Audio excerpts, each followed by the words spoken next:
What's up? What's up? How's everybody doing? What's going on? Hope everybody's doing well. Welcome to another Wired Live. If you guys don't care when you get on, make sure you say hello. Make sure you leave a comment. Let me know where you're from. That way I can say hello back. Let's see. Looks like we got about 13 on right now. Hey, everything's coming on now. It always takes a minute. I'm always scared to death because it always takes a minute for everybody's comments to pop up. I hope everybody's doing well. Let's see who we got. Aaron Recht. Hey, Matt and Wired fam, tuning in from Riceville, Tennessee. What's going on, buddy? Josh Sanders, good evening. How's it going? From Lake Powell, Arizona tonight. Can't stay too long. About to go out to dinner. A little vacation it looks like Josh Sanders is on. That's pretty cool, man. Well, I hope you enjoy your time. Ron H. Hello from Pontotoc, Mississippi. Did I say that right? I'm going to say I said that right. I have no clue if I said that right. Hello from Mississippi. Heidi Clark, what's going on? From Idaho, Jimmy Pratt. What's going on, Jimmy? Andrew Alonzo, Oakdale, Tennessee. What's going on, Andrew? Terry Gear, Doyle, Tennessee. What's going on? Ashley Coffee, pleasure as always, sir. James Saunders, what's up? Dr. Jack, Friendsville. What's going on, Dr. Jack? Scott Pace, what's up? Mike S, what's going on? I've said your name before, and I don't think I'm saying it right, so I'm going to go with Mike S. How about that? We'll just do Mike S. Tommy Jones, what's going on? Good evening, good evening. Jeff White, hello. Riggs from Nashville, home of country music over there. Upstate South Carolina, Marshall Martin, what's going on? Todd Pale, Beaver Creek, Ohio, what's going on, Todd? Matt Scotch, hello, hello. Just got off Lake Fork. Matt always seems to remind me that he's coming off Lake Fork. Always. He always tells me he's coming off Lake Fork. Nice day, he said. Well, I'm glad you had a good one.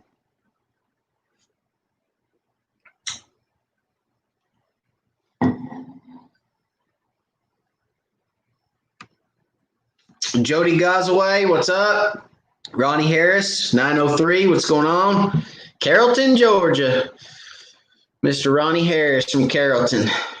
Glad you're with us, Ronnie. Dustin Shepard, South Carolina. Jim from North Carolina. Now, we're all over the place tonight. That's great, guys. That's really cool. Alexandria, en route to Longview, Texas. David Wall. Sportsman Paradise, Crappie Kings. What's going on? Tyler, Texas. Eddie Gregg. Hello, sir. Lake Louisville, the Colony, Texas. Crappie Express. Hello. Brad Nelson from Moore, Oklahoma. Mike said, okay, we'll go with Mike S. Hey, 903, what's going on? Fishing with Camo Joe, what's going on, buddy? Sportsman's Paradise says Shreveport, Louisiana in the house. Robert from East Arkansas, hello. Harold Stamey, Rockwood, Tennessee. Keith Starks, Little Elm, Texas. Kip Wright from Northeast Texas. What's going on, everybody? So real quick, kind of on the agenda tonight, of course, always, guys, question and answer. Always going to answer you guys' questions, okay? If y'all have questions, please leave them in the comments. For those that are new watching tonight, thank you for being here. We're a great family. We're the Wired family, Wired for Crappie.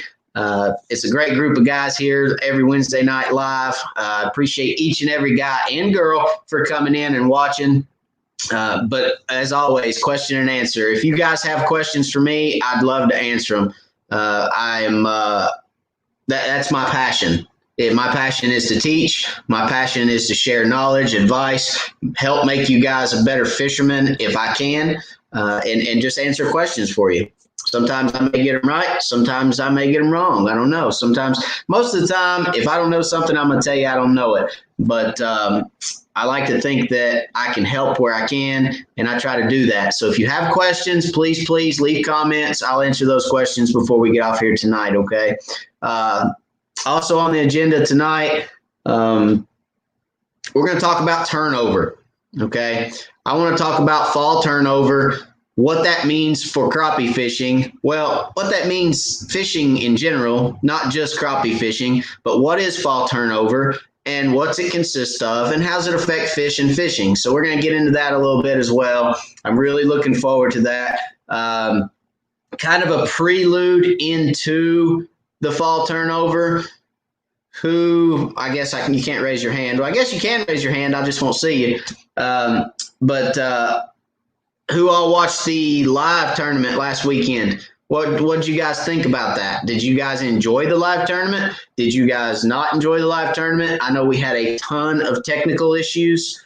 It was really difficult the way that we set it up, and that's kind of why we wanted to do it. We wanted to see what it was like and how it would work, and we learned a lot, okay?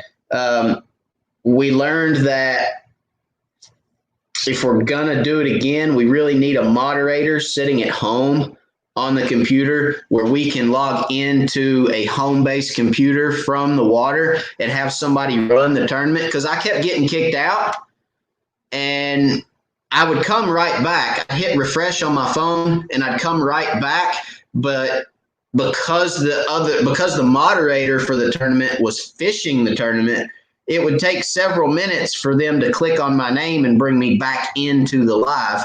So I was getting a lot of dead time, and I was catching fish during that dead time, but there was also people that thought I was going to Walmart to buy fish when I turned my camera off. So I couldn't come back and hold fish up and be like, got another one while I was gone. So those fish, unfortunately, just didn't count. And I just moved on, and, it is what it is. But I think if we had somebody at home, moderating that and watching for those, when we do get kicked off, as soon as we come back, they can throw us back in the live, so there's not a big delay there. I think that's probably what we need to do next time. But I know it was tough with service and signal and everything that was, what we were trying to do live for you guys. So, but again, it's a live show, so it's like live news. I mean, somebody slips up and says something. Oh, well, it's live. You're live. If your signal's not great, you deal with it. You move through, the cards you're dealt, and you just kind of play the cards you're dealt and deal with it. So I had a lot of fun. I wish I would have caught more fish on camera. That's what I needed to do, and I didn't do it, which brings me to fall turnover. So that's kind of why I wanted to talk about that tonight. And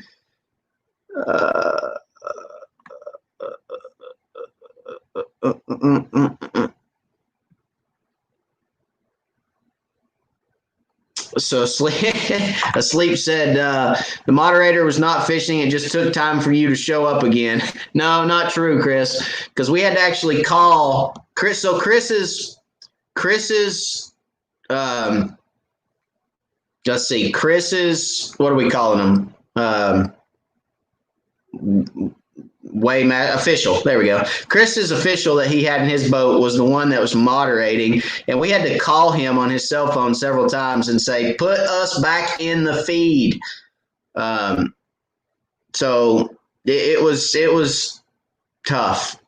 I mean, it was hard to deal with. There were several times where I was good on my end, but I couldn't get back in the feed. So it was difficult. and we need to do it differently next time, and we will. But if we do it again, that is. But yeah, at the end of the day, I need to catch more fish and didn't. Caught a lot of fish, didn't catch the size that I needed. But there again, excuses. Hey, needed to catch more fish and didn't. That's what it boils down to at the end of the day. But it was fun. I had a blast. It was a great time. I'd love to do it again. I'm up for a challenge anytime I can run up against one. So love to do that again. And I think we will. I think we'll do it again. I think we'll just probably structure it a little bit different, maybe make it a little bit better for you guys. So let's see what you guys are saying here.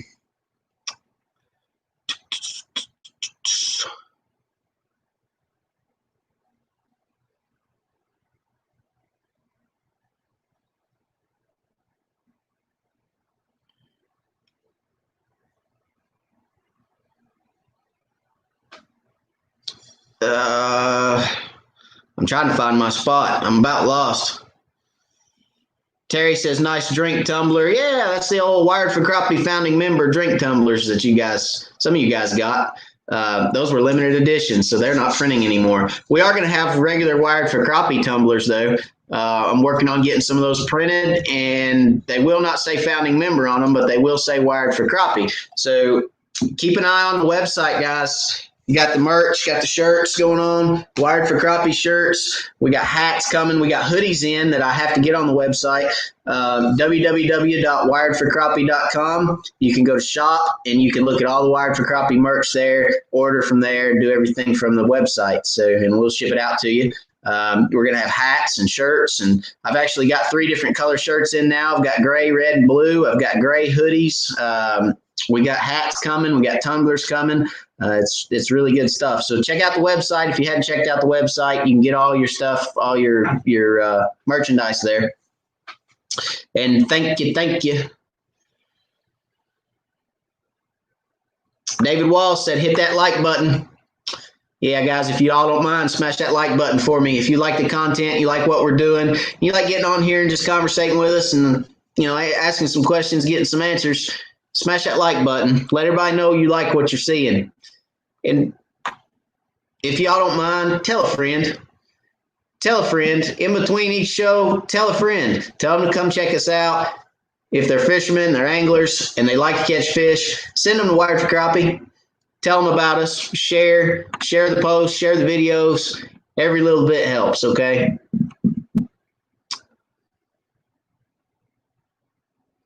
Joseph says hi from North Carolina. Hello. Robert liked the tournament.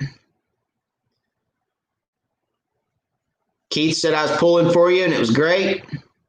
Enjoyed it. All in all, it was pretty good. Yeah, it was pretty good, Scott. I mean, it could have been a little better, I think.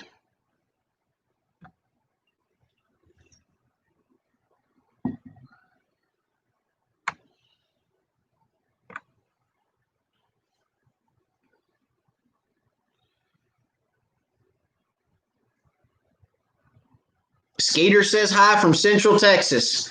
Hello, Skeeter. Skeeter caught a lake record. Hold on a minute. Skeeter caught a Lake Belton record, 15-inch crappie. Didn't know it was a record until we ate it. Hey, it doesn't matter, Skeeter. You got that memory. That's all that matters. Congratulations on the lake record. And you've got that memory for the rest of your life. So that's all that matters. So congratulations to Skeeter. Everybody say congratulations to Skeeter. Let's show Skeeter some love. Skeeter caught that lake record crappie, 15-inch crappie out of Lake Belton. That's awesome. That's awesome, Skeeter. Way to go. Congratulations.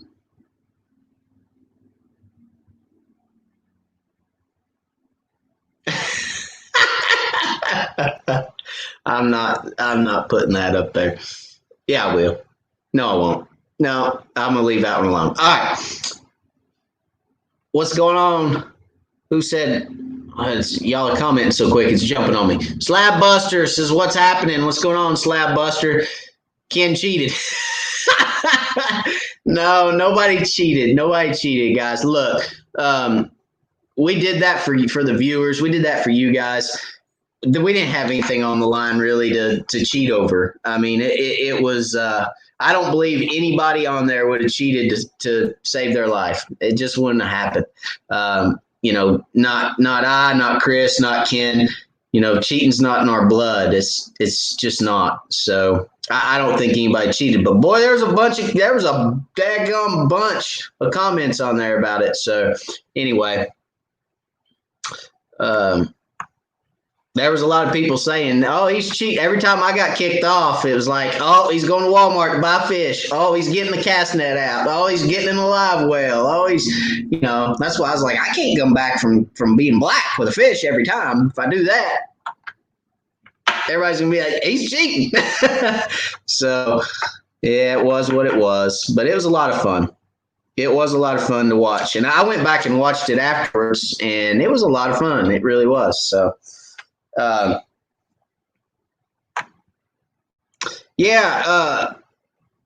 Skeeter, send me a pic if you have a picture of that 15-incher. Send me a picture of it. I'd like to show everybody. I'll put it on a video or a live or something. We'll show everybody your lake record. If you've got a picture, send it to matt@wiredforcrappie.com.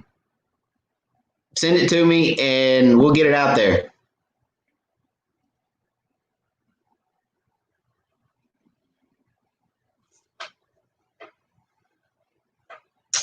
Phil says, Matt, great tourney show. It was fun, and it was fun to see you in tournament mode. Very interesting. So, well, thank you, Phil. And yes, I have a different gear when I'm in a tournament, certainly. But no, it ain't slab buster. It ain't fun to win that way. But I do have a different gear when I fish a tournament, and I get into a little bit more of a serious mode when I'm fishing, and I'm trying to fish as fast as I can. One thing that I found that really haunted me was, and that's part of the reason I want to talk about turnover. So let's talk about that a little bit. When I showed up to the lake Saturday, we could not be on the water before 2:30 Central, 3:30 Eastern. So it rained Thursday and Friday. The same front that went through Texas, where Ken and Chris were, it went through Monday, Tuesday, went through Tennessee Thursday, Friday.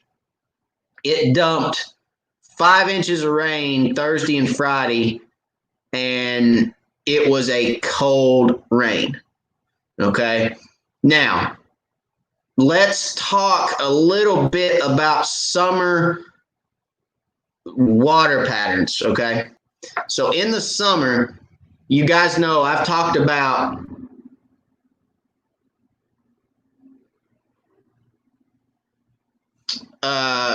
sorry. Let me put my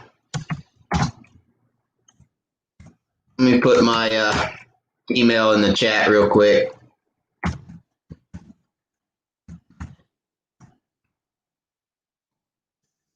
Here's my email for anybody that wants to email me. So where was I? Yeah. Cold rain Thursday, Friday, 4 or 5 inches worth of rain dumped on the lake. So let's talk about what the water does and how the water sets up in layers in the summer, okay? Because we've really got to talk a little bit about summer and a little bit about fall to understand what the turnover does, okay?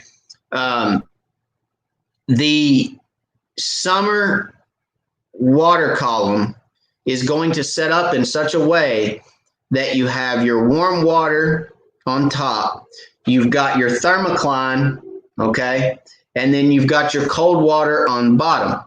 Everyone knows, because I've said it before, I'll say it again.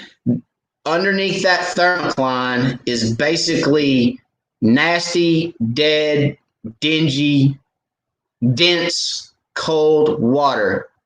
All right. So what happens is And what happened to me this week, and I knew it was coming because it always comes around the end of September to the 1st of October, okay? And what really sped it up was that cold rain that we got Thursday and Friday, all right? So what happens is the turnover consists of your summer water column, okay? Warm water, thermocline, cold, dense, dead water. When you start getting those cool nights and those cold rains, the surface temperature starts to cool and the water gets dense and drops, okay? So when you get that dense cold water dropping, it drops below the thermocline. First of all, your thermocline starts to dissipate and that surface water drops, okay? When that surface water drops, it pushes that dead, dingy, nasty, no good water in the bottom of the lake that's been sitting below the thermocline up. So the surface water gets cold, it drops, it takes that nasty water and it moves it up a layer. You get another cooling, it drops, that nasty water comes up another layer. What happens is, as that process takes place in the fall, okay, coming out of summer into fall, the water starts to cool. You get a mixing of the water, okay? You get what is above the thermocline, which is oxygenated water, which everybody knows in the summer you need to fish right above the thermocline. That's where the best oxygen levels are. That water under the thermocline is very low in oxygen. It's very dense and dirty and nasty water. It's dead water. But what happens is, as the surface starts to cool and it starts dropping and that nasty stuff moves up, it mixes. So you get this mixing of water. And what happens is the oxygen disperses through the entire lake. And it's not just in that upper section of water anymore. You start getting the entire lake that mixes together with that nasty, dirty, dingy, gross water, okay? And your oxygen disperses. So what happens, first of all, is you had, in the summer, you had a layer of water that had great oxygen in it. Well, when you take great oxygen that's in this much water and you spread great oxygen through this much water, the oxygen levels go down, okay? So you don't have as much oxygen per, call it per gallon, quart, whatever you want in the lake. You don't have as much oxygen in the water anymore. So fish get lethargic, okay? Fish will generally, when you start turning over a lake, they're going to suck to the bottom, okay? Why? Because that dense water that was up top is now dropping. So a lot of times you get fish that'll pull down to the bottom of the lake following that water that's dropping from the surface, okay? And it also scatters your fish because, again, when that water starts mixing together and that oxygen starts dispersing through the entire water column and the entire lake, it opens the entire lake up to fish. Does that make sense? So now, where all summer those fish had 15 foot of water from the surface to the thermocline to search for bait, now they have 30 feet of water over the majority of the lake to go search for bait, okay? Because the oxygen levels are equaling out over the entire lake.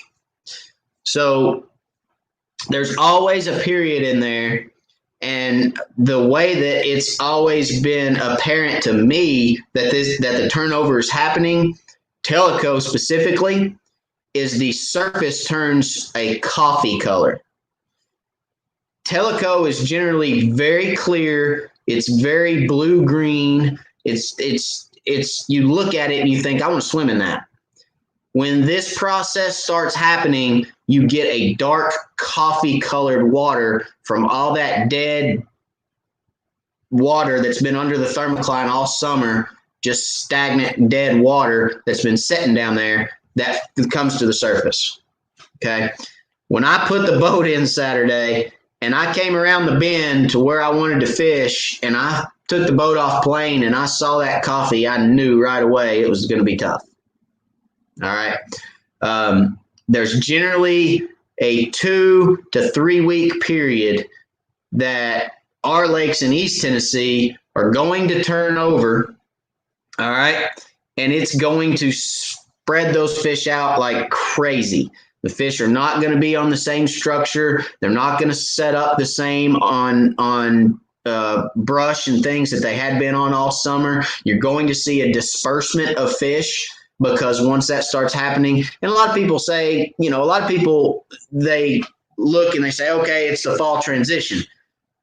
It is the fall transition. But what brings that on is the lake turning over, okay, the water temperatures equaling out. And what's eventually going to happen is the entire lake is going to end up the same temperature. Because as those layers of surface water cool and drop, and these layers down here push up, it's going to eventually get to where you have it this way, warm water, cold water. And as this cools and drops, you're eventually going to end up with a water column from surface to floor that is the same temperature. Okay? When that happens, it gets extremely tough to catch fish consistently because they've got the entire lake, like I said, and they can move anywhere and everywhere they want. They've got the same oxygen from the surface to the seabed, and they're going to just move as they please. But it's going to be also tougher to catch those fish during that time because the oxygen levels are lower than they were in that 14, 15 feet above the thermocline during the summer. Does that make sense? And I hope I'm making sense. I try to be very detailed, and I'm a very detail-oriented person. So I hope that that makes sense to you guys. But that is, in a nutshell, what the fall turnover consists of. Layers of water that cool from the surface that drop and push the lower water under the thermocline up. Those waters mix and it turns into a conglomeration of crap that is very difficult for fish. It's very, a lot of times you'll see foam. Like if you get on the windy side of the lake, you'll see a lot of foam around the bank that is indicative of fall turnover. You'll see a lot of times you'll see bubbling. You'll see a lot of bubbling from the bottom of the lake. That is indicative of fall turnover. That messes with fish. Okay. So I got smacked right in the face with that this past week. It's actually continuing to happen now. There's still turnover happening. Fish are I fished Loudon this last weekend. It was the same way. Fish were very lethargic. The reason, again, they get that way is because the oxygen levels aren't as high as they had been previously in the summer with everything dispersing and mixing and dropping and all that. So you get lower oxygen levels. A lot of times when you have fish kills, when a lake has a fish kill or a die-off, it's because when that turnover happens, a lot of times the oxygen levels get too low for the fish because on some of these reservoirs and some of these lakes in the country, there's more water below the thermocline than there is above the thermoclines. And what happens is that dead, nasty, dense water that has no oxygen in it under the thermocline, when it starts mixing, the oxygen levels get so low that you have die-offs. Okay? So a lot of these lakes that have die-offs, and I'm sure you guys have probably seen it where there's been die-offs, they come back and they say low oxygen levels. A lot of that's brought on by turnover. Okay? So anyway, that's kind of it in a nutshell. And, it's a kind of a bad time to fish. You can still go catch fish. Don't get me wrong. There's still fish out there to be caught. You need to slow down. You need to don't be afraid to fish deep. first of all, don't be afraid. There's a period of time, like I was telling one of my buddies the other day, there's a period of time where you can see an opposite effect to fall. And by opposite effect, I mean when you're in that turnover period, a lot of times those fish, you would think because your surface temperatures are cooler, you would think, oh, the fish are moving up. That can be the complete opposite of true, because a lot of times with the surface water, when it drops down, like I said, a lot of times those fish will follow it down and they'll be sitting on the bottom of the lake. So they'll actually go deeper. So don't be afraid to fish deep in the early fall. When you start to see those surface temperatures. Now I'm not talking 5 degrees, 6 degrees. I'm talking when it went from an 85 degree surface temp in the summer, and it gradually come down a little bit. And, you got down there around 79, 78, but when that cold rain came Thursday and Friday, it dropped it to like 69, 68. So when you get down there below 70, those surface, that surface water really starts to cool and drop. Okay. And that's what I ran into. I got smacked in the face with it, like I said. So don't be afraid to go deeper, because a lot of times those fish will follow that oxygen. Okay. Also, don't be afraid to go shallow. It's a period of time where you've really got to, and in East Tennessee, it's that last week of September, the first 2 or 3 weeks of October. Generally, by the 3rd week of October, it's everything's righted itself. All the water has kind of settled, and it's where it's going to be for the fall. And the oxygen levels have risen back up, and you're starting to see a consistent pattern by the 3rd week of October. Okay. But that last week of September through the first couple weeks of October every year, you're going to see that happen, and you can't be afraid to fish deep. You can't be afraid to go shallow, and you've got to move around a lot. You've got to move. You've got to keep moving. I've said it 100 times before. The more you move, the more chance you have to catch more fish. If fish aren't biting, go find active fish. You guys saw me run around a lot. Well, for 2 hours, I moved 6-8 times in 2 hours. What you guys probably didn't see is I actually had a whole line of, it was probably about a 200-yard stretch of submerged timber that I had marked that had been holding some really good fish. And again, I just got smacked in the face with turnover. And there was a lot of fish there. I mean, there was probably on that 200-yard stretch, there was probably 300 fish. But the ones I could get to bite were not the size I needed. And the size that I needed, they were there. They just wouldn't bite. So my ACC rods performed perfectly. They did great. The bonehead stump bug, there was it wasn't the bait. It wasn't the rod. It was just the fish and the cards I was dealt. So I used the 6.5 foot ACC. I pitched a lot to fish, and then once I learned that they were just lethargic and just sitting there and they weren't gonna move, I pulled that 10-footer out, that 10-foot ACC rod, and I put it right in front of their face, and I got down at first. I got down by about 10 fish, and then I came back within 2. I got within 2 again. And then I just ran out of fish that would bite, and they just wouldn't do it. So I moved around a lot. I caught several more fish moving around, and then Ken got the better of me. So, but a lot of fun again, and if we would have been able to do it a week earlier, I would have been right as rain. It would have been good as gold. But that's cards you're dealt as a crappie fisherman. Ken and Chris Ken had high winds, which, thank God for spot lock, helped him out. Chris got plagued with a bunch of rain, and his lake was all flipped over and sideways. So, he did the best he could with what cards he was dealt as well. And, all in all, I think we all did a good job. We all caught fish and we all had a good time. But let's see. I have not been looking at these comments. Let me see what you guys got going over here.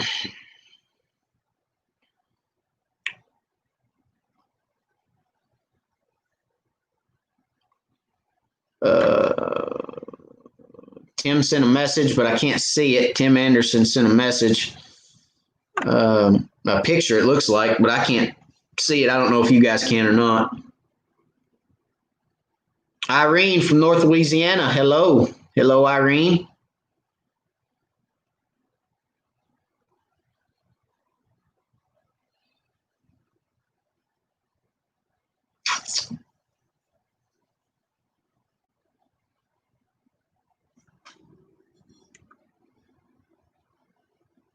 Slab Buster says he caught a lot of fish, not a whole lot of keepers, a lot of short fish, big turtle on a crappie jig.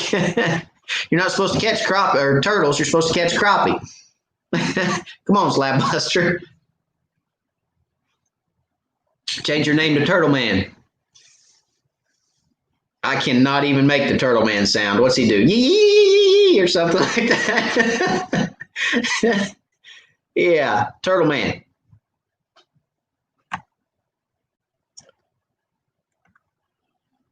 All right, Mike's got a question. So Mike says, when do they return to schooling shallow?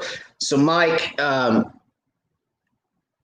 that's a very hard question. I'll answer it the best way I can, but a lot of times in the summer, they'll still school shallow.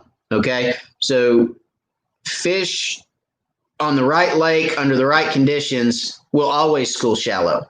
Okay, Josh Jones, for instance, makes a living basically catching shallow fish. That's all he does. He's a shallow water fisherman. So, you know, and I too, on the right lake at the right time, am a shallow water fisherman.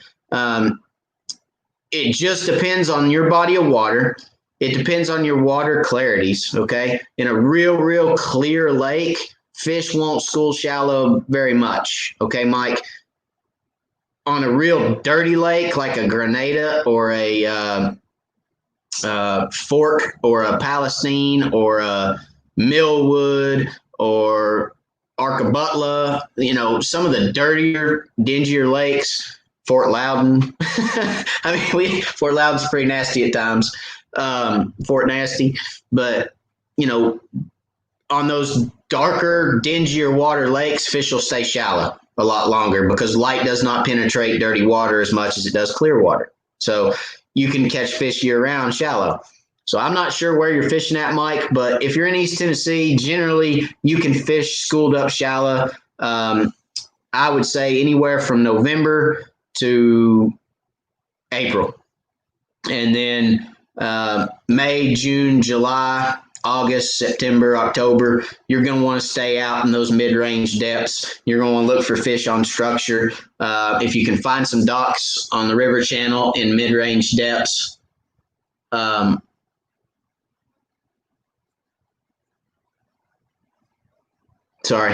if you can find some of those brush piles in mid-range depths during the summer, you'll be better off than shallow.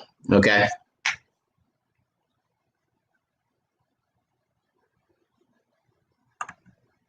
Andrew, how do you know where the water temp level is or good oxygen is? All right, so very good question, Andrew. This is kind of twofold. I'm going to answer this twofold, okay? So in the summer, you can see a thermocline, and you can generally, if you have a thermocline that sets up in your reservoir or your lake, you can generally see that thermocline on your down imaging or side imaging units. You can see it also on your 2D sonar, okay? You're going to get, on side imaging, down imaging, you're going to get what almost looks like a ghost image over top of your screen, and it may start at 15 feet, 18 feet. I've seen it start at 22 feet. But you're going to get a haze over that lower section of water column. That haze that you get, wherever the top of it is where your thermocline starts. Okay? So your best oxygen is right above that thermocline in the summer. All right, right over top of that thermocline is where your highest oxygen level is in the summer. Now, in the fall, when you start seeing that turnover, okay, when the lake starts turning over, there's no way to tell where that best oxygen level is. Okay, there's no way to tell because that thermocline is going to dissipate. Okay, once the lake starts to turn over, that thermocline is going to dissipate and go away, and you're not going to be able to find that thermocline. You're not going to be able to find it. I call it a Casper image because it's like Casper is laying over top of your screen on the bottom third of your depth finder. So there's no way to tell. Once that goes away, you can't tell where that's at. And again, you're going to get a mixing of water. All right.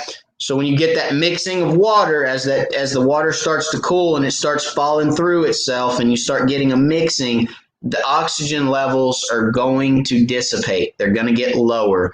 And until that third week of October, when everything levels out and gets stable again, it's going to remain low. And it's going to remain low through the entire water column. That's what makes fish lethargic. That's what keeps them kind of bleh, until you get through that transition. Okay, until you get through that fall transition.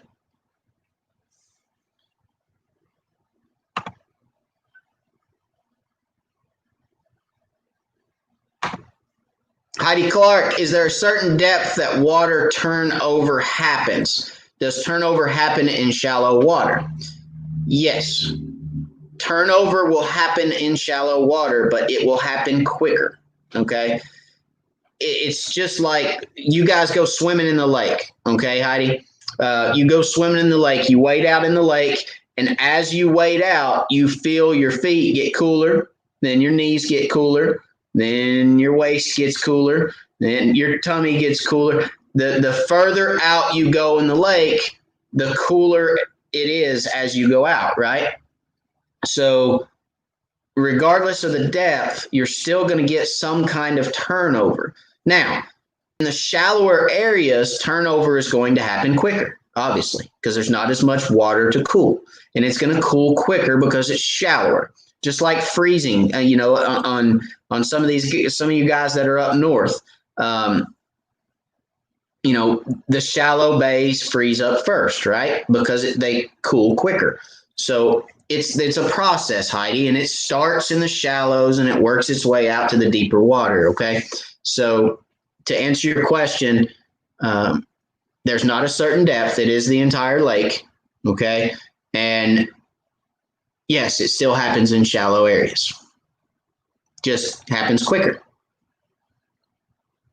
And a lot of times that's why people start shallow in the early fall, is because that turnover will happen and be done a lot quicker. And you can typically go into those shallower areas and find some of those schooling shallow fish early, like Mike was talking about, in those shallow areas, because the water gets more consistent.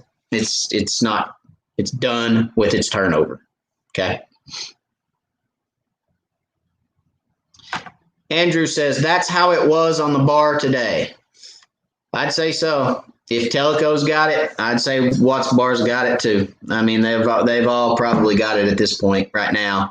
That cold rain we had come through Thursday, Friday last week, and then this week, guys, the temperature, I think the high today was 71, and I think it's supposed to get progressively colder throughout the week. So, yeah. It's here. It's upon us, just like it always does. That last week of September and first couple weeks of October, it's here to stay. So, I've actually got a tournament on Douglas the third week of October, and I don't even know if I'm going to go pre-fish, because if I go pre-fish right now, fish won't be where I catch them at come the tournament. They just won't be there. I mean, the lake's going to turn, water's going to do what it's saying, and oxygen levels are going to be low, and they're going to come up between now and the tournament. It's just, fish will be so scattered. I'll probably just hang out. I may go fish the week or the day before the tournament and try to get a feel for it. But yeah, everything's changing right now. When the leaves start, the water starts.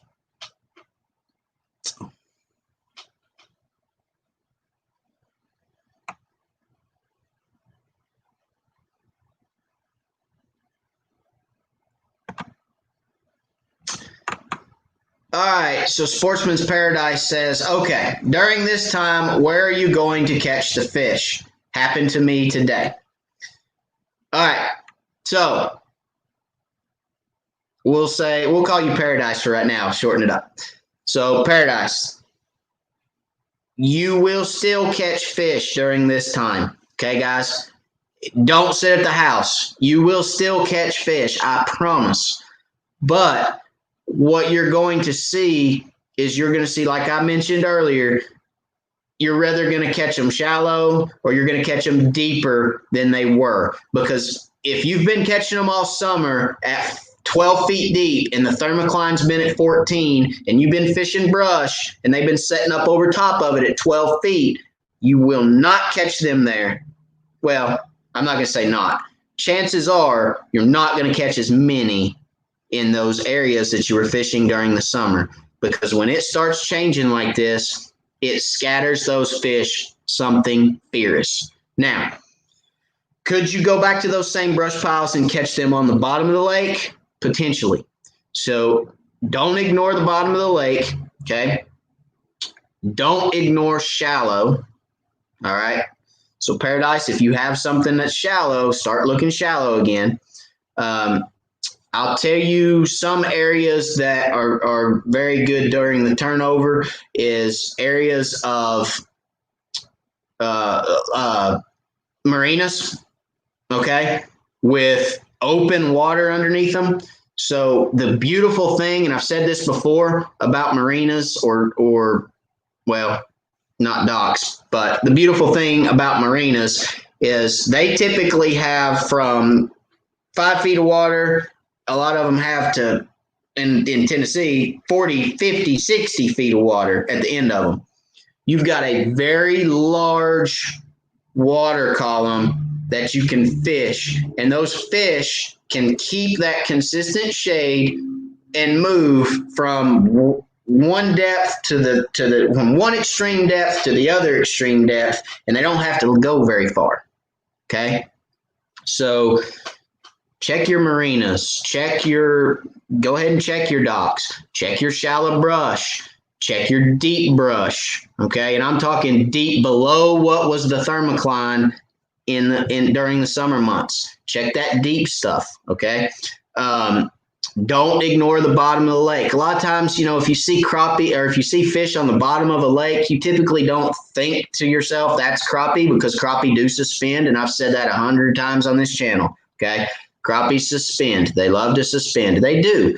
But when this turnover starts happening, it flips that lake for a loop. It throws a loop in that lake. It's like throwing a curveball, at a 4-year-old. They can't hit no curveball. So don't ignore those areas. I've said it before, docks and marinas are ecosystems that stand alone, okay? They've got algae, they've got microorganisms, they've got bait fish, they've got big fish, and they've got a depth range that goes from one extreme to the other. So don't ignore those areas either, okay? And I hope that helps. Fish slow. Live bait's not a bad idea. I love my boneheads. I love my stump bugs. I've got them all right here, okay? Love them. But I'm not afraid to get a minnow out during this time of year and put a minnow in their face. Hang on just 1 second. We got a super chat. Where'd it go? George Baker. Thank you for the super chat, George. I appreciate you very much, sir.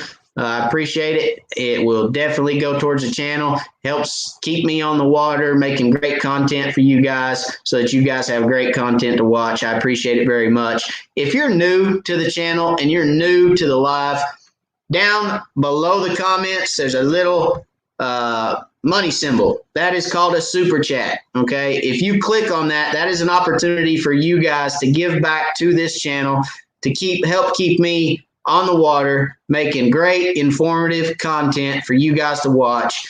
And I don't take it lightly, guys. I want you guys to know That's your hard-earned money, and I appreciate each and every super chat that comes in. Doesn't matter if it's 1 cent or 1,000 cents or $1,000. Okay, doesn't matter what it is. I appreciate it. It helps with the channel, helps keep me on the lake, and helps me make great informative content for you guys to watch. Okay, so thank you very much. I appreciate that, George Baker. You are the man, sir. All right, so I hope that answers your question, Paradise. Let's see what else we got. So I'm glad. Let me say this. I'm glad because I've seen over here already 2 or 3 guys that said I've seen this today. I've had a hard time catching fish. What's going on? This is happening on my lake. So that just tells me you guys are seeing the same thing that I got smacked in the face with this weekend, and I'm glad I decided to talk about it. I'm glad that hopefully it's going to help you guys out, and hopefully you're going to have a better understanding of the pattern of what's going to happen with these fish. So I will say this, trolling is not a bad idea right now, okay? Because fish will scatter. The turnover will scatter fish out.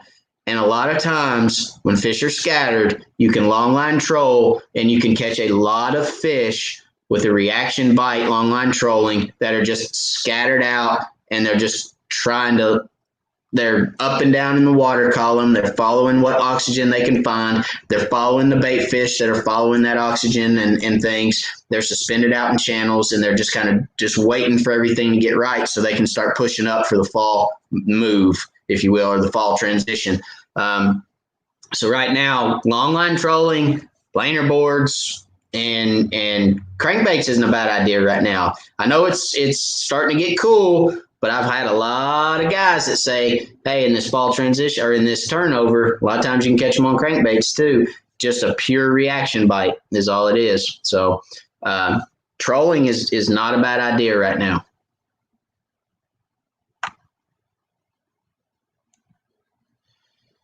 All right, Slab Buster says, when do you think the fish will stack up again and depth-wise, etc.? All right, so Slab Buster, as I mentioned before, okay, with this turnover, it's going to open the entire lake up to fish because the oxygen levels, the temperatures are all going to, the entire lake, the entire water column, the temperatures are going to start lining up together, and the oxygen levels are the oxygen is going to spread over the entire water column, okay? You're not going to get a layer of dense dead water anymore because once you reach fall and winter, the entire lake is going to hold oxygen. So it's going to open up the entire lake to these fish. All right. So it's going to scatter them out. They're going to scatter out. Stacking up, they will still stack up because crappie generally travel in schools, and they generally travel in age class schools. Okay. So they're going to stack back up. What they will stack up on is docks. Docks. In the fall, that's you guys are going to see a lot of dock videos from me coming because in the fall, docks are amazing. They will stack up on docks. Now, you got to find the right docks. You got to find the ones that they want. But if you can locate those docks that have fish on them, they generally have schools of fish on them. So we're getting ready to go back. You guys saw it last year. I went to Hartwell on a members trip with the East Tennessee Crappie Club. We're going to Hartwell again this year. We're leaving second week of November, and I'll be on docks on Hartwell. I promise you that, because once this turnover gets through and gets done and the oxygen levels are dispersed across the lake, fish are going to school up in shallow areas and they're going to get under docks, and again, there's those ecosystems under docks, and fall of the year is very good on docks. So that would be my recommendation.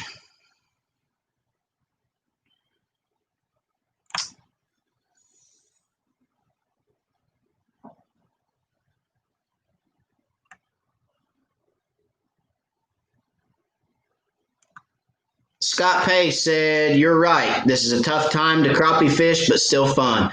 That's right. It is. These next 3 weeks is going to be head banging. It'll make you want to bang your head up against the wall sometimes, but you can still have a good day. I mean, we went to myself and Jimmy. Where's Jimmy? And Dr. Where's everybody at? They still on here? Anyway, I went to Loudon this weekend and caught 55. Pulled up on the first pile, and I think we caught 15 or 18, I think it was, off the first pile. And you can still catch them. But what we saw throughout the lake was we were fishing that 15 to 25 foot depth range. And what we saw was every fish we caught was down there 2 to 3 feet off the bottom, which is no bueno in the summer. Once this water starts dropping and hitting the bottom of the lake and some good water gets down there, they follow that and they're down deep on the bottom. But every fish we caught was within 2 feet of the bottom of the lake. So, right, Dr. Jack? Scott Pace, come fish Lake Gunnersville when you get a chance. Thank you for the super chat. I would love to go fish Gunnersville. It's on my bucket list. I assure you. I think, Scott, thank you again for the super chat before I leave your comment here. But I think what I'm going to have to do is I'm going to have to get one of those little pop-up tents that goes over the bed of my truck, and I'm just going to have to throw an air mattress in the back of that joker, and probably now better than ever because the temperatures are just right. And I'm going to have to throw that joker in the back of the truck and hook the boat up and just out. I would love more than anything to get in a truck, drive down, fish Weiss, go to bed, get up, fish, or actually I'd probably drive down to Weiss first. It's further away. Fish Weiss, sleep in the truck, fish Gunnersville the next day, and come home.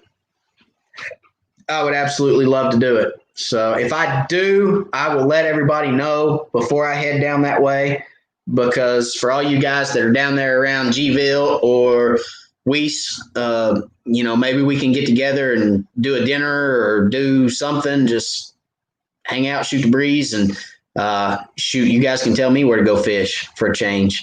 I have a pretty good idea where I want to go. I spend a lot of time on Navionics. You guys, I'm a Navionics junkie. Okay, I really am. And I've looked at Gunnersville and Weiss like probably 40 hours a piece, and I've just dissected both those lakes with Navionics. So I'm pretty confident I can go down there and probably catch fish. I know Gunnersville, it's all about bridges when the water's running. When it's not running, it's about stumps on the river channel. There again, hadn't been there. It's just, one of them things. I guess I feel like I can relate some of my crappie knowledge to those lakes and what I see on Navionics. But and then Weiss, there's dock after dock after dock after dock after dock after dock, and I'm sure that I can find docks with fish on them on Weiss. Of course, I mean, Richard Jean has made Weiss famous. And Gunnersville too, actually. I mean, he's fished Gunnersville a lot too. So, of course, I picked up a lot on Gunnersville and Weiss from him over the years. So, anyway, I think I can go catch them. But yeah, I will let everybody know when and if I get to do that. It would be a blast. I'd love it. And yes, Scott, thank you for the super chat again, and I'm going to do that.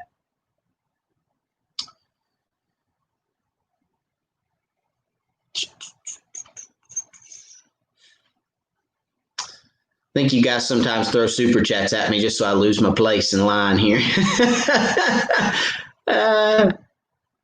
Hey, I found it again. All right. George Baker says, let's get those thumbs up, guys and gals. Yeah, guys, please smash that thumbs up.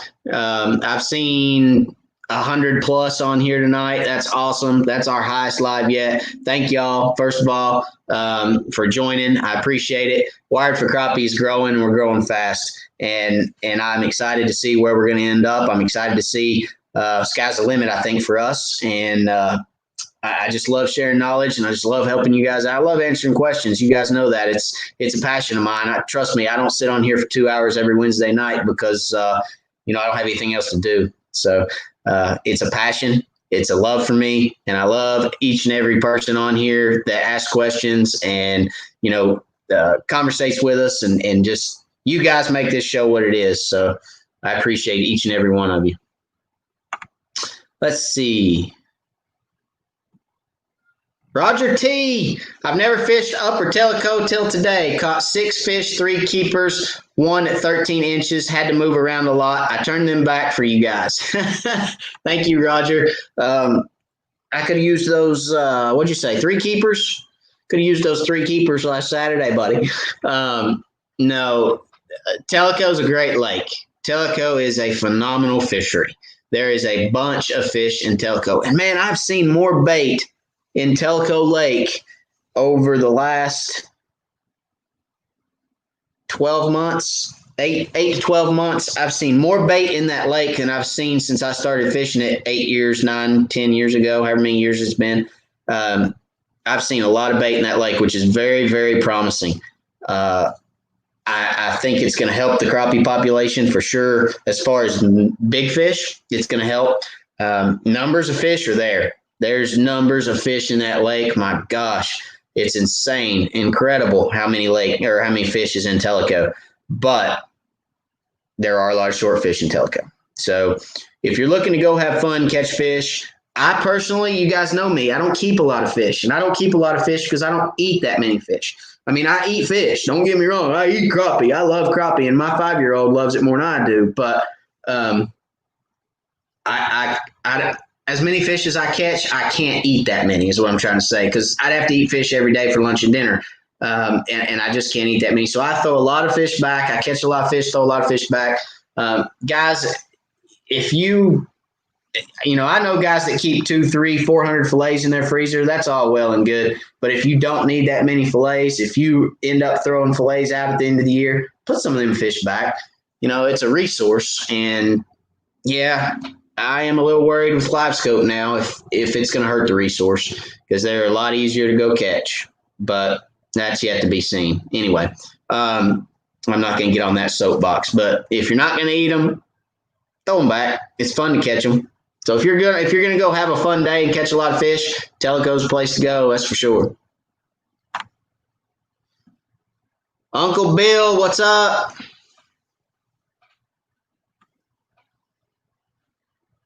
Asleep said he's leaving. See you, Sarge.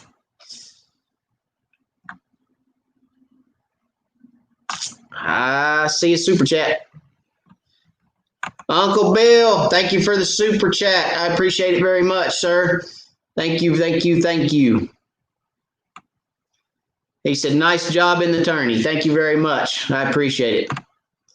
Didn't turn out like I wanted to, but it was a lot of fun.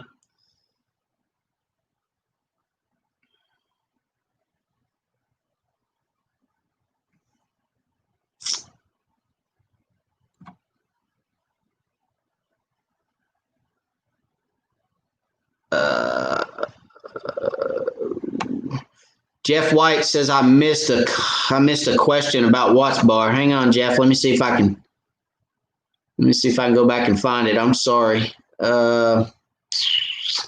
It's probably easier, Jeff, if you'll just ask me again, because for me to go back through here and scroll is going to take a minute. I'm looking. Oh, here it is.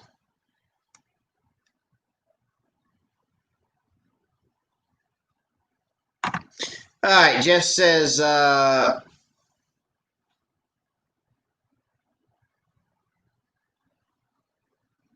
him and I took off for Friday fishing at Watts Bar. Never fished fall crappie there. Do we target trees, laydowns, or troll plugs, or what? So, fall crappie on Watts Bar. In my humble opinion, crappie on Watts Bar are structure oriented all year. I do not troll Watts Bar. I have had some success in the spring pulling planer boards in some of the bays. But for the most part, I'm fishing offshore structure 99% of the time. I'm on Watts Bar. Okay. I do know some of the laydowns will hold fish sometimes. I do know some of the blowdowns on bluffs will hold fish sometimes. Docks will hold fish sometimes. But for the most part, I'm fishing offshore structure, Jeff, on Watts Bar. Okay. Sorry, I missed your question too. I apologize. I don't know why I didn't see that.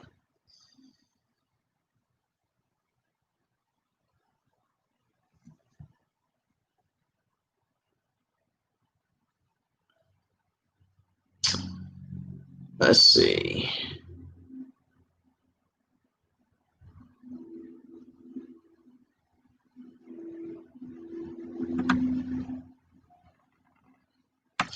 Harold Stamey. On oxygen levels, does aquatic vegetation like milfold or hydrilla have to do with the bite? What does it have to do with the bite, maybe, Harold? So some aquatic vegetations will add oxygen to the water. Not all. Some will. Some will strangle the water. So, in an effort not to sound like a goob or an idiot, I'm not going to tell you which ones do and which ones don't, because there's a lot of different vegetations. Okay. We do have some vegetations. Chickamauga has a lot of grass in it. Watts Bar has some grass in it. Well, they keep spraying it for whatever reason, but there's too many people on Watts Bar that don't like vegetation around their docks, I guess. But anyway, it's a whole nother situation, or a whole nother conversation for a whole nother day. Anyway, vegetation, some help, some strangle, some I believe are good, some are not as good as far as cover and things of that nature. So that's a very loaded question. We'll talk about that on another live. I'll get more in depth in it. But as far as the bite's concerned, I don't fish a whole lot of vegetation for crappie. I don't fish a whole lot of weed edges and things like that. From my experience, again, in East Tennessee, crappie like wood. Crappie like submerged wooden structure. That's what I fish most of the time. Docks, wood, that sort of thing. So I don't fish a whole lot of vegetation in Tennessee.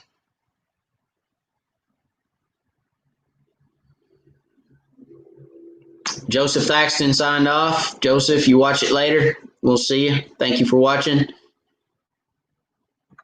Dan Tippin, new to the group. Welcome, Dan. Welcome to Wired for Crappie. Live on Boone, and they are going to be live on Boone, and they are going to be raising lake 2 feet a week starting this month. How will that affect fishing? It will mess it up. It will mess your fishing up. Here's the thing, Dan. Rising water, fish move up. Falling water, fish move out. Okay? So if you got a rising water, fish are going to follow the water. Well, either way, rising or falling, fish are going to follow the water. So if the water goes up, the fish are coming with it. If the water goes down, the fish are going out. So fish will move up. They will follow the water, and they will get on structure. Probably they're going to stay, because here's what's going to happen, okay? If that fish is sitting in 12 foot of water and they raise it 2 feet, he's going up 2 feet to 12 foot of water. If they raise it 4 feet, he's going up 4 feet, and then until he gets to 12 foot of water. Those fish are going to stay in the same depth. They're just going to follow the water up, okay?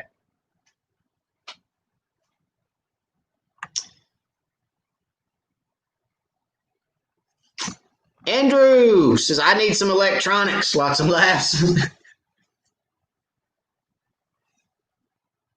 Let me let me elaborate on that a little bit. I know that was a lots of laughs thing, but let me talk about that. So you guys, you don't have to have $5, $6, $8,000 worth of electronics, guys. You can spend that, and if you do, that's fine, by all means. But I have, and I don't have my spare units in here. I wish I had my spare units in here. I don't have them. They're in the garage. I have on my boat an HDS 10 Gen 1 and an HDS 8 Gen 1 on the console of my boat. Okay. You guys have seen them in the videos. I've talked about them before. I have two spare units, okay, at the house in the garage.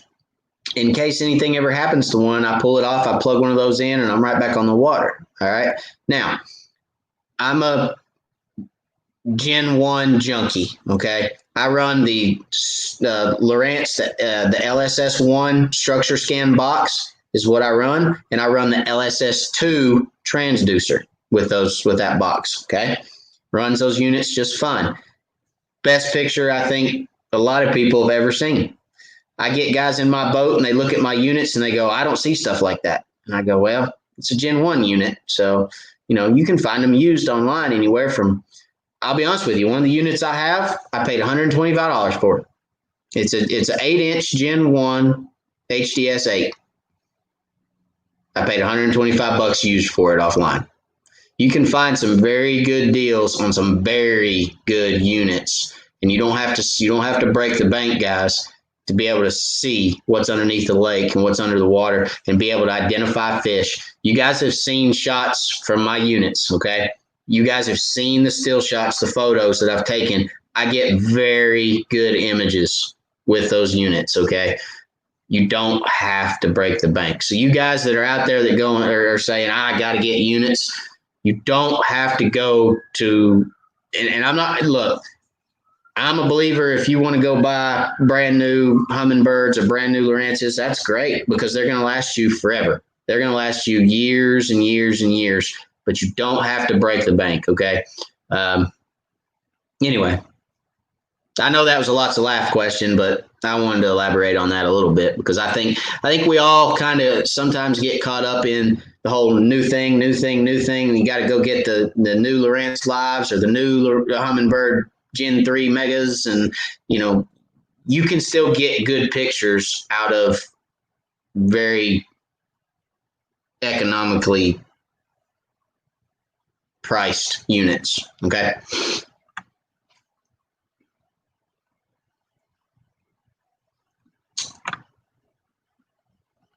Let's see. Oh, Ashley's got a question. What you got for me, Ashley? In lakes that have a large annual drawdown in fall, will fish stay on brush and move to deeper brush as the water level drops, or stay schooled over creek channels more until level hits winter pool? So, Ashley, that's a very good question. I know you're specifically talking about Douglas and Cherokee, and Norris. But Douglas and Cherokee,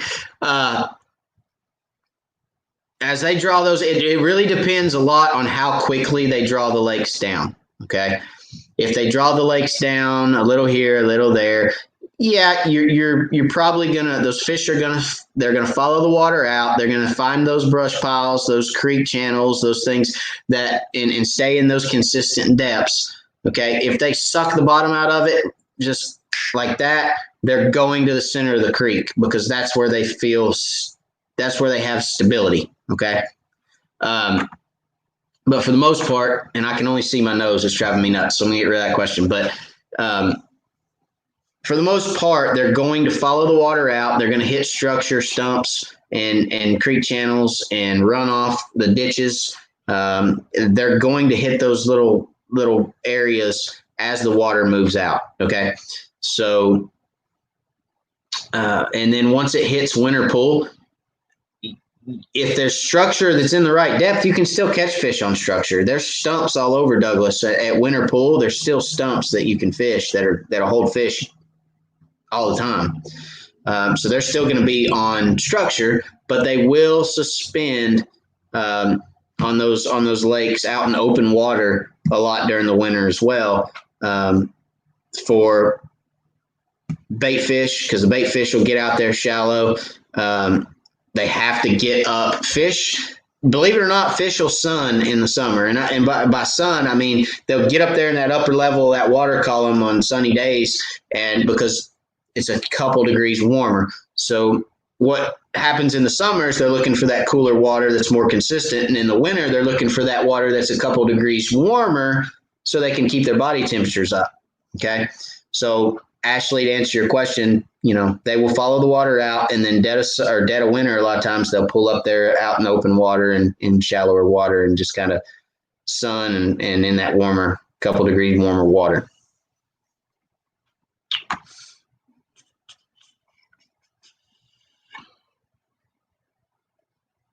Heidi Clark said, stacked vertically. Always stacked vertically, Heidi. Always. 9 times out of 10. Uncle Bill says, new to the live. Welcome, Uncle Bill. Glad you're with us, buddy. Heidi Clark. Slabbuster said, Heidi Clark, and don't you forget it.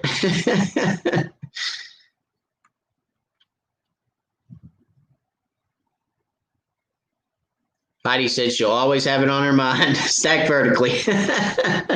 That's good. So when you go over a brush pile and you see a bunch of fish sitting down there and they're all elongated like this, you're going to go, nope.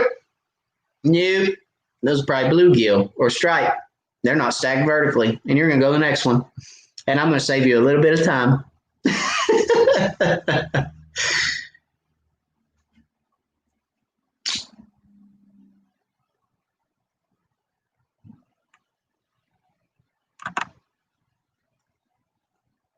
Slabbuster says, Gville got monster crappie. I fish Town Creek a lot.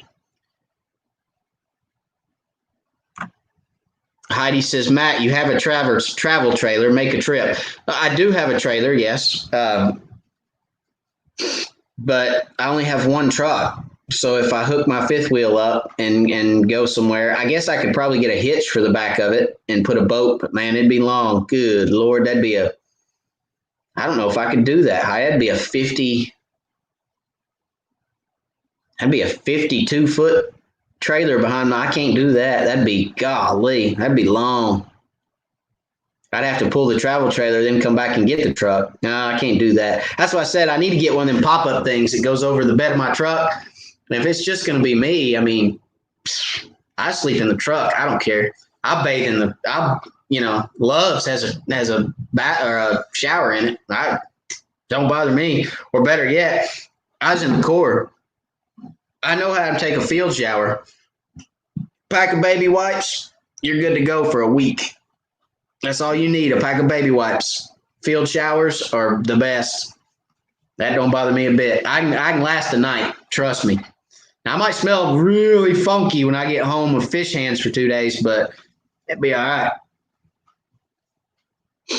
Slapbuster said, Weiss, go to Yellow Creek. Okay, duly noted. I'll make sure I keep that in mind.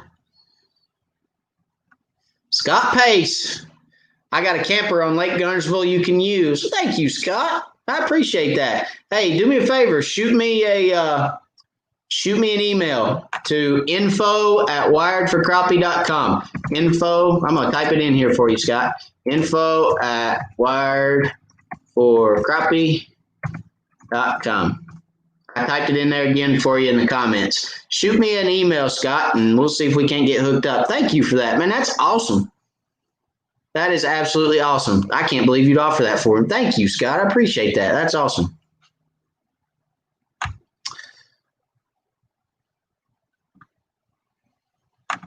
Let's see. Fishing with Camo Joe says, at Wired for Crappie sounds good. I fished a tournament in January, slept in my truck for 4 days. Just me and my dog.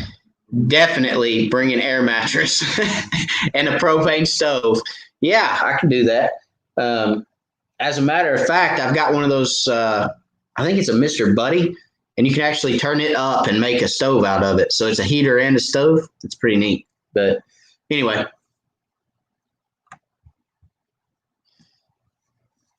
Uncle Bill said, nice job in the tourney. Thank you, Uncle Bill.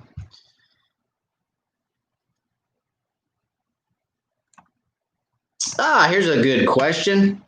Daryl Quarles, what's your opinion on changing the size limit to 12 inches? I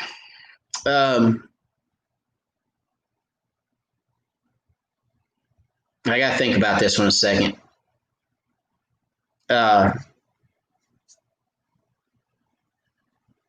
Daryl, I think it's necessary on some lakes.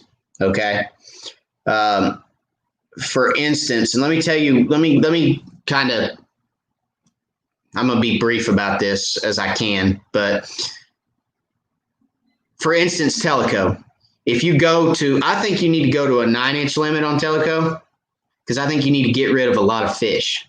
There's too many fish in that lake. What stunts the growth of fish isn't always necessarily because anglers take them out of the lake. Okay.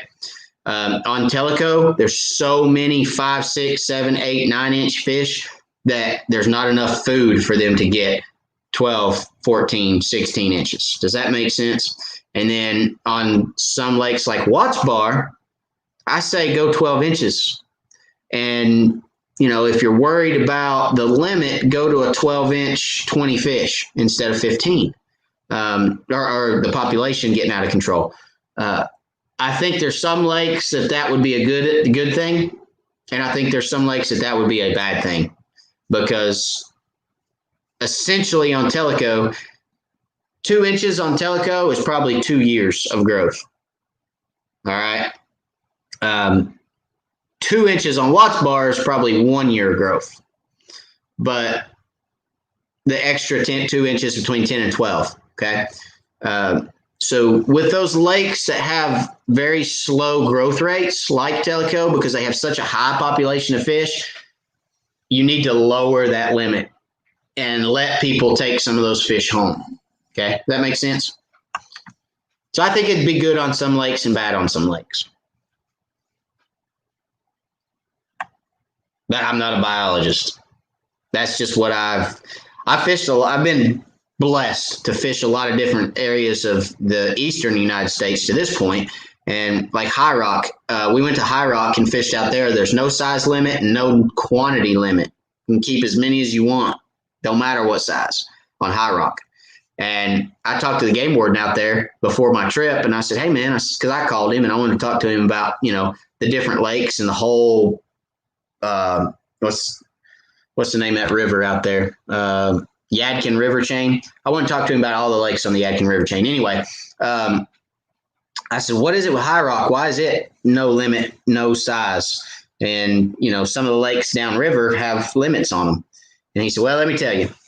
He said, we could literally take cast nets to High Rock for a year and cast net crappie and still not get enough fish out of that lake for the fish to grow to trophy size.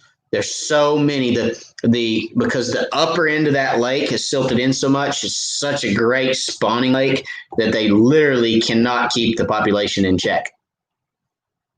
So it's really lake specific.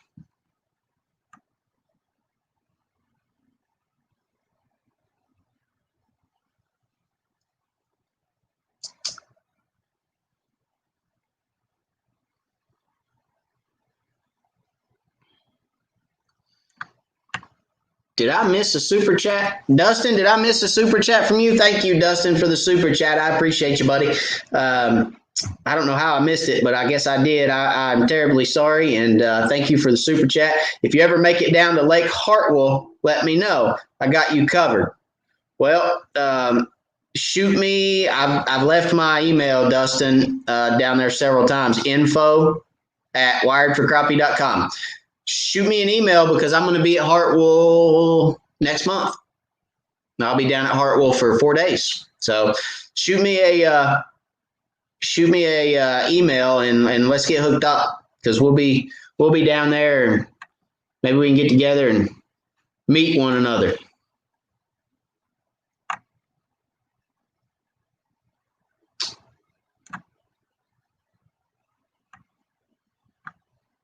All right, Sean says, this is a good question. Which is better, Elite TI2 9 or Garmin UHD 9 for side scan? Well, Sean, are you considering, let me ask you this question. Are you considering having live scope? Are you considering getting live scope? If you are, go with the UHD 9. UHD 9, Garmin side scan is good, okay? I've had Garmin units. I have set up Garmin units. I have installed Garmin units for people. I have went on the water with people and set up their side imaging for them with Garmin units. But, nonetheless, I've owned Garmin units and ran side scan with Garmin. So if you're considering at some point getting live scope, invest in the Garmin now, and you can always put live scope on it later. If you don't want live scope and you're not worried about ever having a live scope, then either unit's good. But I'd probably still go with the Garmin over the Elite TI, to be honest. I'd probably swing towards Garmin before I would that Elite TI.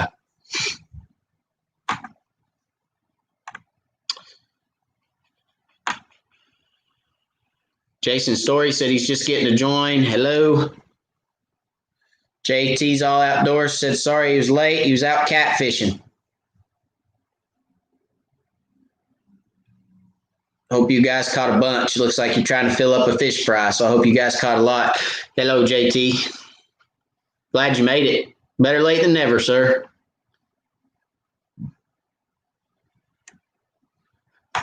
Robert says, as the water begins to cool, are most of the crappie going to move shallower? Most of the crappie will move shallower as it cools, yes.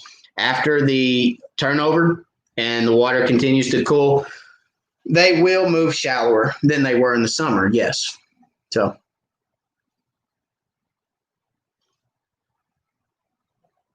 but yes, they will move shallower.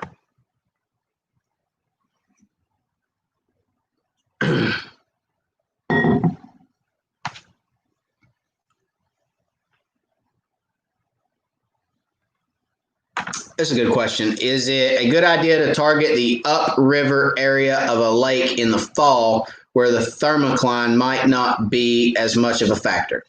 The upper end of the lake, the upper end of, well, every lake I've ever fished, the north end of the lake is always shallower.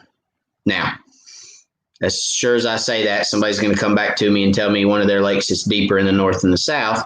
But on our reservoirs, the north end of the lake is always shallower than the south end of the lake because the south end of the lake is dammed up and it's deeper. Okay. So the north end of the lake is going to be shallower and the north end of the lake is going to turn over quicker. So the answer to your question is yes, the north end of the lake is going to, well, I just thought of a lake that's the opposite of that. But anyway, we'll get into that in a second. The shallower end of the lake is going to turn quicker because it's shallower. So, yes.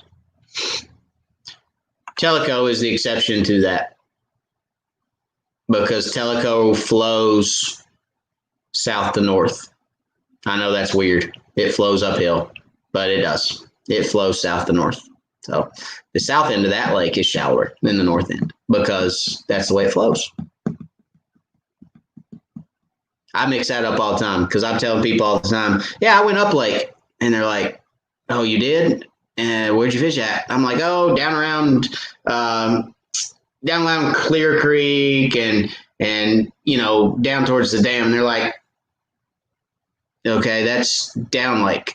I'm like, oh, yeah, you're right. Whoops. Well, that's up lake to me because it's up, not down. I'm all the time mixing that up because it flows south to north. Anyway, next.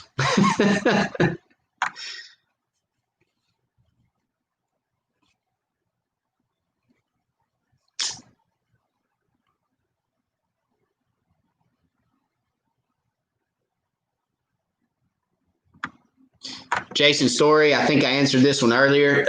I run an HDS 10 Gen 1 and HDS 8 Gen 1. You can find a lot of really good used units in the HDS series that are really good for the money. So I'm not telling you that's what I would go with. If you want something else, if you're a hummingbird guy, go with a hummingbird. But those units you can find pretty cheap, and they're really, really good quality units, and you'll get a good picture. So the Gen 2s are good too. The Gen 2s are good. They're going to be a little bit more expensive for a used Gen 2 than a Gen 1, but they're good units too.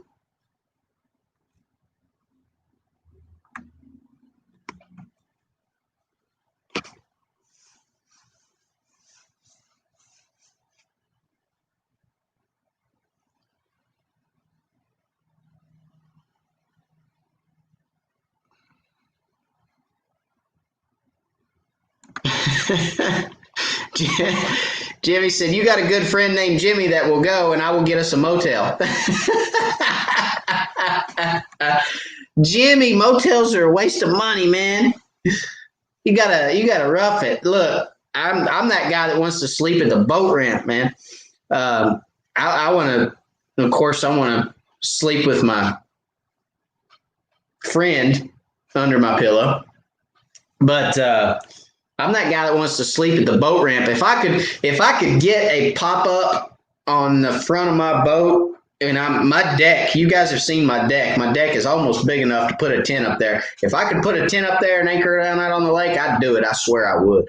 But no, I want to be at the boat ramp, Jimmy, because when that alarm goes off, I want to get up and brush my teeth and back the boat in. So anyway, but thank you. I appreciate it. And even better than that, Scott said he's got a camper on the lake. So I'm just saying, might have to talk to Scott a little bit. Might even be able to pull my boat up on the bank. We'll see.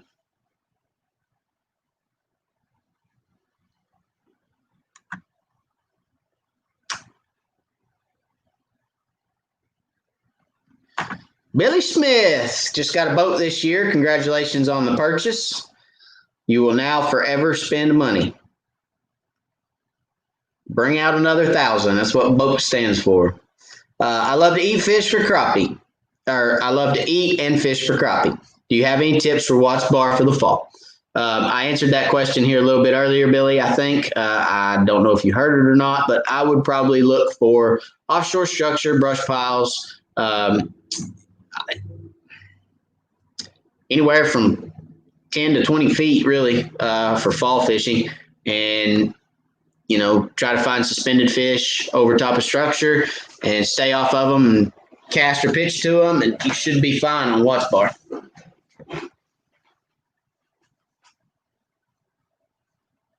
And to answer the question of what areas on Watts Bar to fish, because I know that's probably the next question that's coming, is, well, what areas would you recommend? I can literally go put my boat in up from Kingston to the dam and catch crappie on Watts Bar.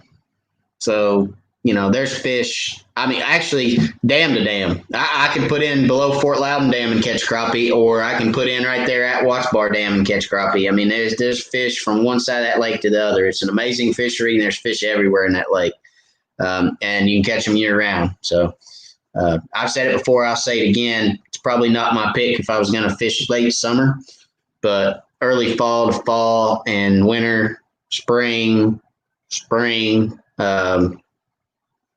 that's a good lake. Very good lake.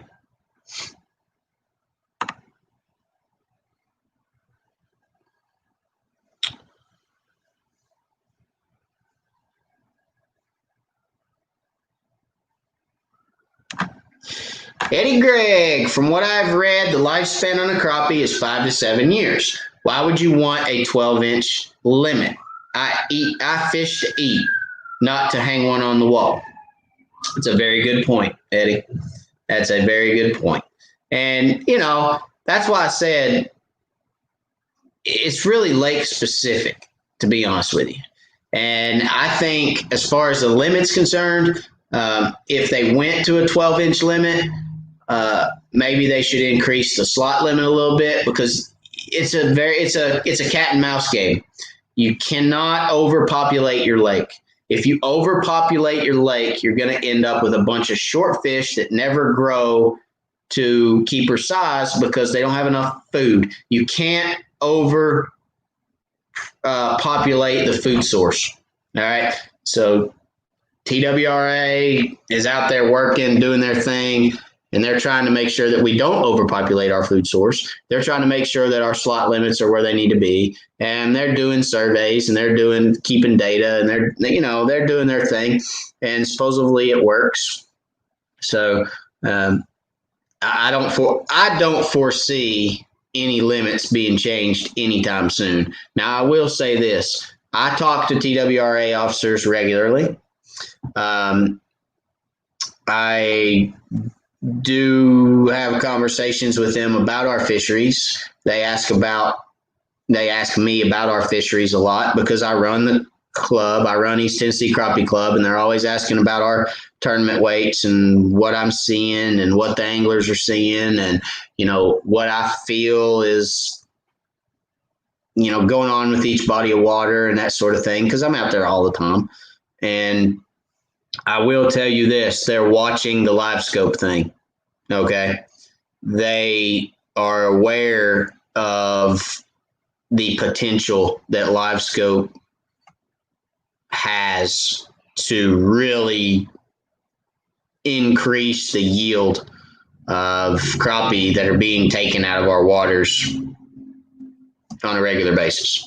So I will tell you they're watching that, but I don't foresee them changing any limits anytime soon until there's something that just drastic happens.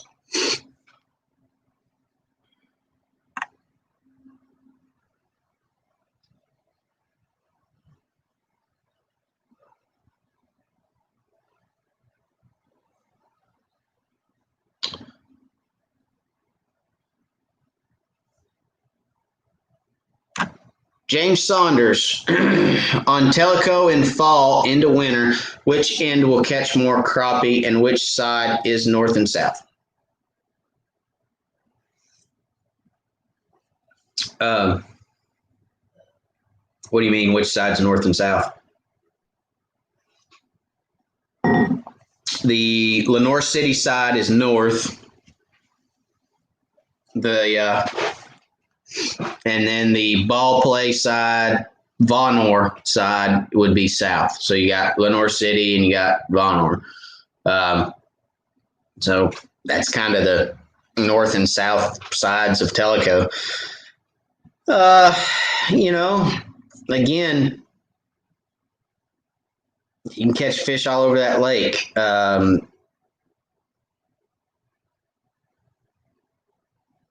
The majority of the structure that's in that lake is on the south end.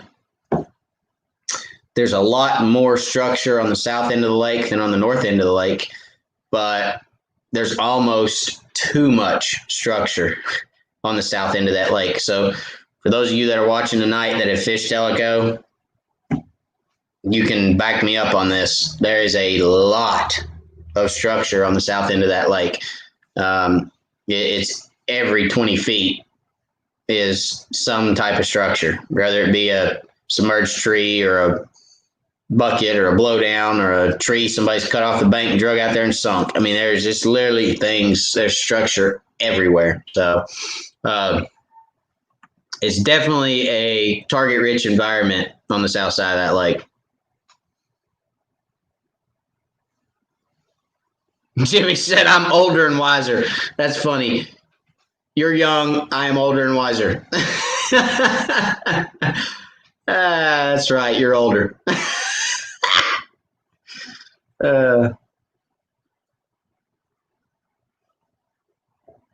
Andrew says, group camp trip at Scott's Camper. Lots of laughs. That's why I told him to email me.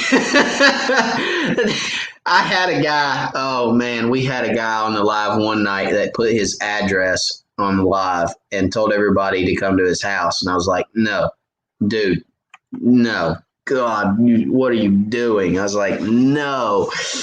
Anyway, he's like, I live on Watts Bar at this address. Come on, come hang out. I was like, what? I'm not going to be responsible for you getting robbed. I'm like, no way. So anyway, it was comical.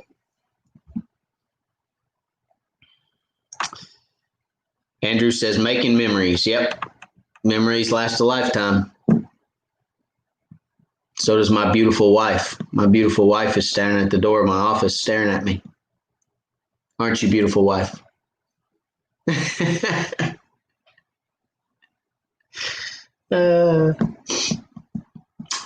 I'm blessed to have such a loving, beautiful wife, guys. I can tell you that right now. And she's not standing at the door anymore. She walked away. So I'm not saying that because she's still standing at the door. All right. Let's see.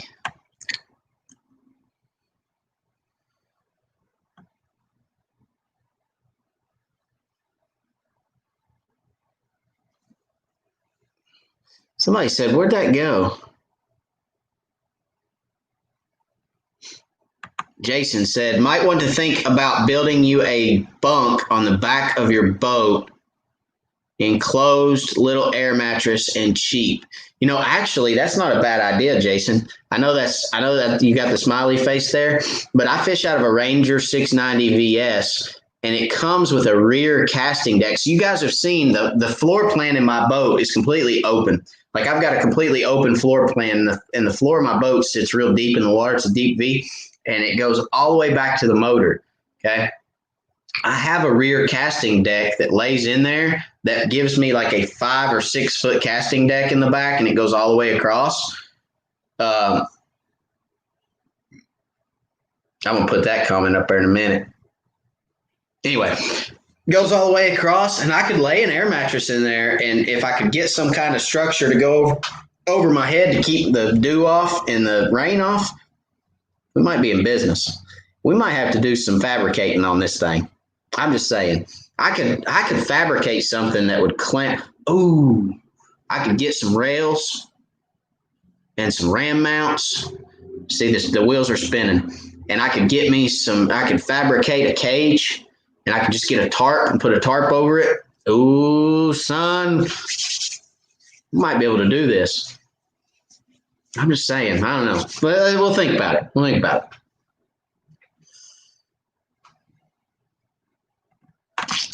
Billy Smith, any tips on finding offshore structure? Idle. I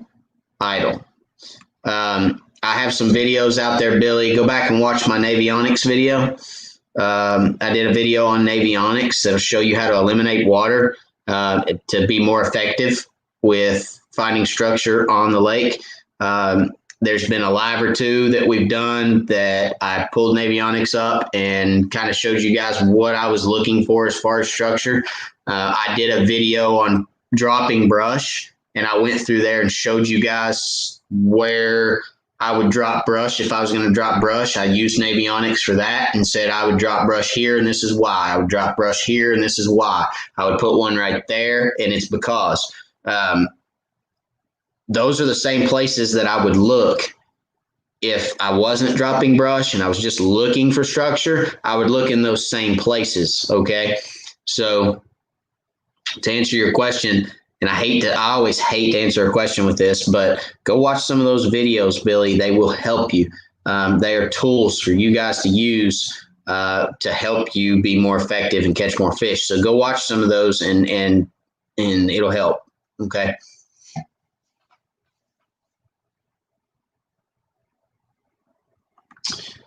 Matt Scotch, do you know how to adjust the distance you see behind you with live scope? I swear it used to be less, but can't figure out what I did and how to get it back. So Matt, the distance you see behind you self-adjusts with how far you're looking forward. Okay. So if you're looking 60 feet forward, you're not going to see that far behind you. If you're only looking 15 feet forward, you're going to see a long way behind you.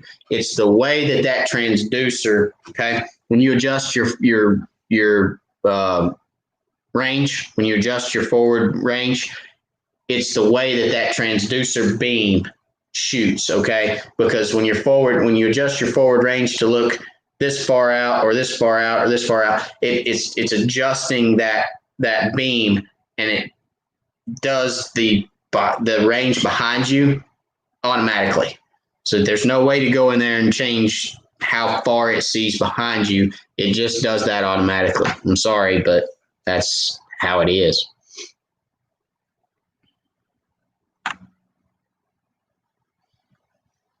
Jimmy, he said he has a cabin near Del Holla. Oh, man. Y'all are going to get me traveling. I'm going to end up divorced. I'll be on the road all the time. Now, let me tell y'all something right here. This is the real deal, okay? Just admiring you. That's my wife. She was standing out there admiring me. She loves me, guys. I'm loved. I'm lucky and loved. Just admiring this beautiful faces. No comments about that. None. I won't hear it. No comments.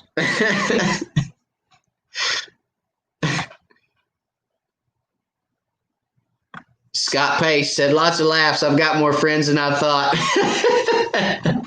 That's pretty good.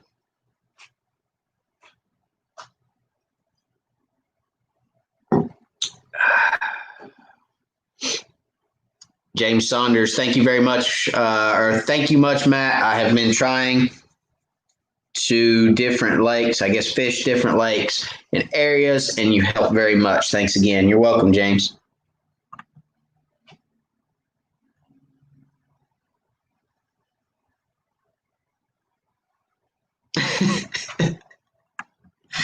Ashley says, at Laura, does it ever seem weird when Matt goes into his office and sounds like he's talking to himself for 2 hours? No, it doesn't seem weird. Come on. I'm not crazy at all. All right. Eddie Gregg said, put a trailer hitch on the back of that camper. You got it. My truck would pull it, but I don't know about that. That's long. That's very long. I don't know. I don't think I want to take that down the road.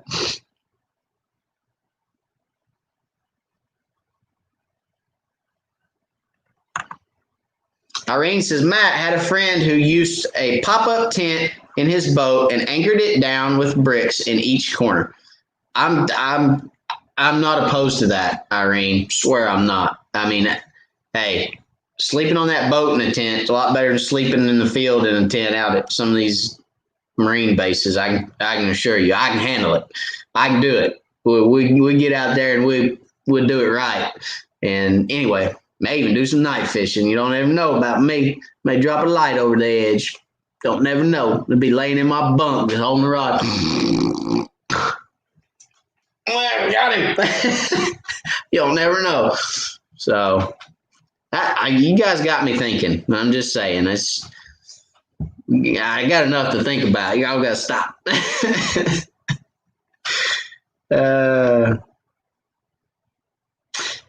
Jason, you can do a lot out of PVC. I'm just saying. That's right. I got PVC. We got PVC all over the place. Get some scrap PVC, get some joints, get some 90s, some 45s, and some couplings. We'd be right as rain. I'm just saying. I like it, Jason. You're right. You can do a lot out of PVC. The only thing is with PVC, I don't know. Could I run down the lake with it? If I fab something out of metal, I could probably run down the lake with it and it wouldn't fly apart on me. I guess if I glued PVC together, it'd be okay too.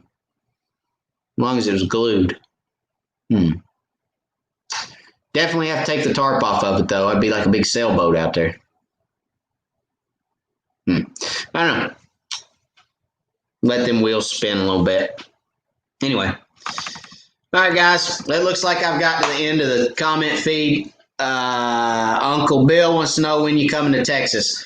I'm coming to Texas for too much longer, and I'll tell you why. Because I do have some family in Texas in Southeast Texas that I need to go see, and I'm definitely coming that way soon. Whether I'll bring the boat or not, now I don't know. If I go and don't take the boat, I'm going to need somebody to take me fishing. If I go and do take the boat, I'm going to need somebody to tell me where not to run into a stump. So anyway,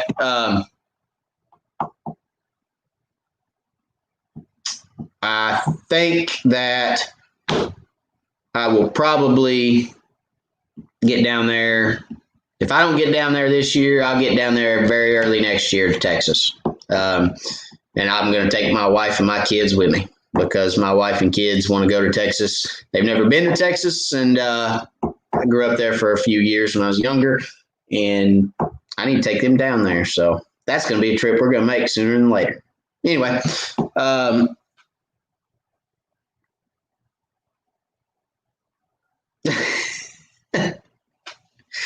oh, my wife. I love her to death. All right. So that's the end of it, guys. We've been on here almost 2 hours. I tried not to run over 2 hours, but I appreciate you guys watching. Again, thank y'all for everything y'all do for the channel. Don't forget, Crappie Cove at Gunny's has got all the newest, best, latest gear. If you go to Gunny's, you get 10% off. Tell them you want the wired discount. They'll give you 10% off at Gunny's Crappie Cove in Maryville. It is the Crappie Cove at Gunny's. So if you're Googling it, you can Google Gunny's in Maryville, Tennessee. There's a Crappie Cove inside Gunny's. They call it Crappie Cove at Gunny's. You can get 10% off there if you're in Tennessee. If you order from Bonehead, you order some of them Bonehead stump bugs, Crappie 2020, you guys will save 15% off your Bonehead tackle with Crappie 2020. Fishing Specialties discount code, 10% off your Fishing Specialties poles with your live scopes. That is wired as well. You can get a discount on your Fishing Specialties products.